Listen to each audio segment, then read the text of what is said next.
தமிழ் கழுகு. அடுத்த மாசம் தமிழ்நாட்டுல புதுசா 13 மணல் குவாரிகளை திறக்க போறாங்களாம். அதையும் பழைய 2 எழுத்து நிறுவனம் தான் டெண்டர் எடுத்திருக்கான்.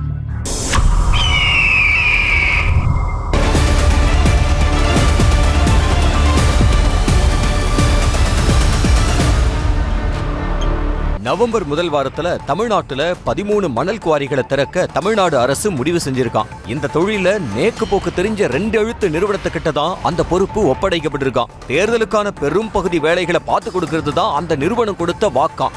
இதை தெரிஞ்சுக்கிட்ட மணல் தொழில இருக்கிற திமுக அனுதாபிகள் ஒரு முக்கிய பிரமுகரை சந்திச்சு வரப்போற குவாரிகள்ல அந்த 2 எழுத்து நிறுவனம் அனுமதிக்கப்பட்ட அளவை விட பல மடங்கு மணலை ராட்சத இயந்திரங்கள் மூலமா அள்ளும். ஏற்கனவே மணல் திருட்டுக்கு எதிரான மனநிலையில இருக்கிற கிராம மக்கள் லாரிகளை சிறைபிடிச்சு போராட்டம் நடத்துவாங்க. தேர்தல் நெருக்கத்துல அது நல்லா இருக்காது.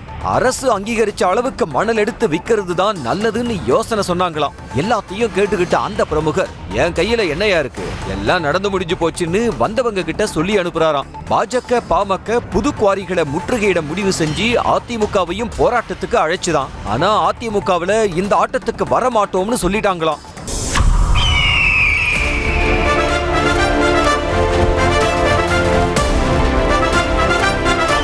நியூஸ் தமிழ் கழுகு.